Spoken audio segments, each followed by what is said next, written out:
ميدان بتكسر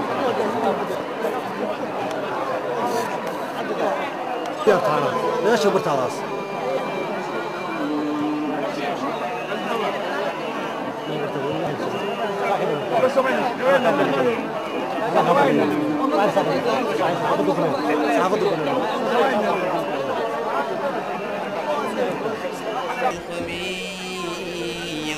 قالت الأعراب آمنا قل لم تؤمنوا ولكن قولوا أسلمنا ولما يدخل الإيمان في قلوبكم وإن تطيعوا الله ورسوله لا يلدكم من أعمالكم شيئا إن الله غفور رحيم صدق الله العظيم. مدحوينها دولة فدرالكا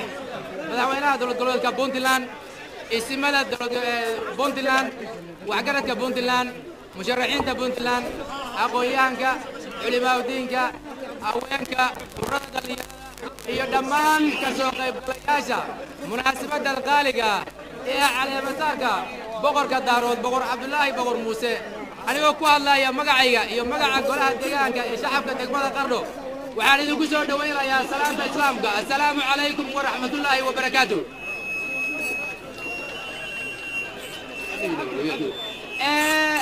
intaa kadib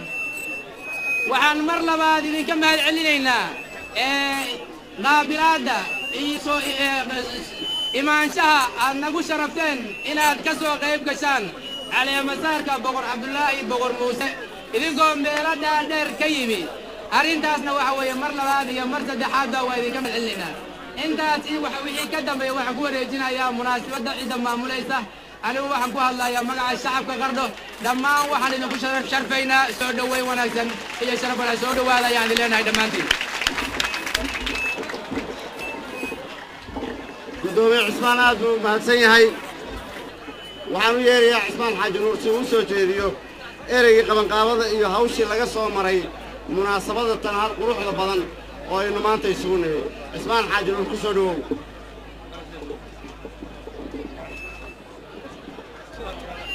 بسم الله الرحمن الرحيم السلام عليكم ورحمة الله وبركاته جميعا الله سلامته يا قرانك عدد ديسا وعليكم السلام يا وحنا آد يا آد ما أنت فرحد ويني وقردوه وأنك وحكن قبل قابلين النوه حفلة دان السيود عضي وما أنت مدحتو يدي سومالي ولما يفردوه وفردوه maamulka Puntland madaxiisii dawladdiisa oo dhan culimad